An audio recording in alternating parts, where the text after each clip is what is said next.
Ya, untuk mengetahui pergerakan saham hari ini kita telah terhubung dengan analis Sukorinvest Asset Management, Michelle Gabriela. Iya, Michelle, ekonomi Indonesia ini minus 5,3%, tapi IHSG sudah 2 hari ini naik. Nah, bagaimana Anda melihatnya? Ada apa ini? Ya sebenarnya kalau lihatnya, jadi kalau kita lihat di kalau ya kalau kita di buka pariwisata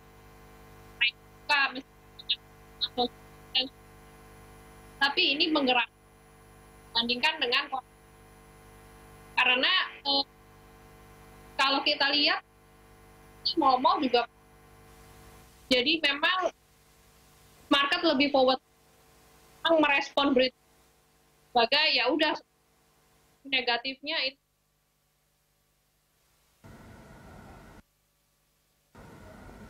Iya, Michelle,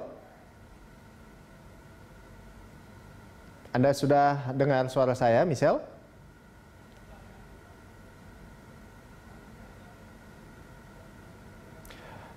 Sepertinya ada sedikit kendala audio pemirsa dan kami tetap mencoba untuk menghubungi kembali Michelle Gabriela, analis Sukorinvest Asset Management. Iya, baik. Sepertinya kita sudah terhubung dengan Michelle Gabriela. Ya, Michelle. Ya, sudah dengar suara saya? Oke, siap, better ya. Baik, Michelle. Nah, ini lalu bagaimana pergerakan IHSG hari ini? Oke, kalau kita lihat IHSG hari ini sebenarnya ada technical correction ya.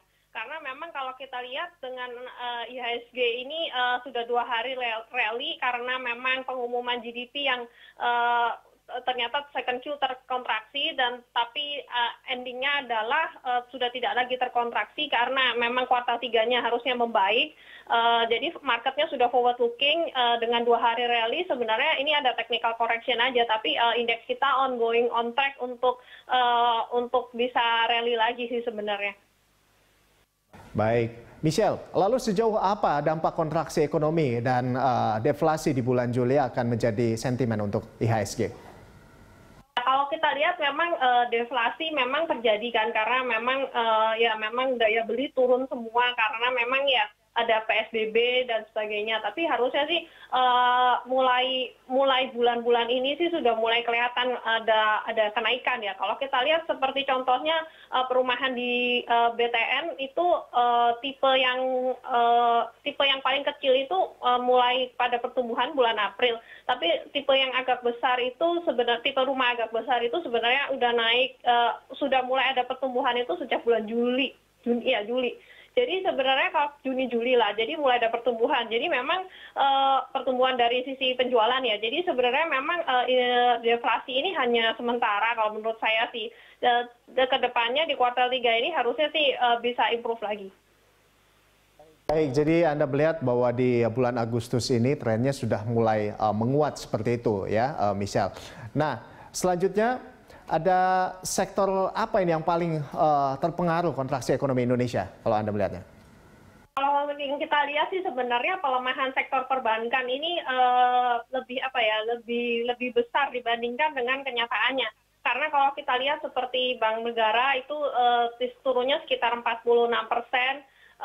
Bank BRI turunnya 36% dan kalau kita lihat sih sebenarnya juga ada bank-bank lain juga semuanya turun cukup dalam. Sementara itu dari result mereka second Q mereka ada penurunan tapi nggak sebesar itu, nggak sampai 40-50%. Jadi sebenarnya sih penurunan yang terjadi ini terlalu besar dan ini overreact dan sebenarnya kalau kita lihat harusnya sih bisa improve kembali untuk kuartal 3 ini dan ya market terlalu pesimis dengan perbankan padahal dari sisi resultnya sih sebenarnya udah bagus. Baik, nah yang terakhir ini Michelle, kalau dari Anda seperti apa saham yang Anda rekomendasikan?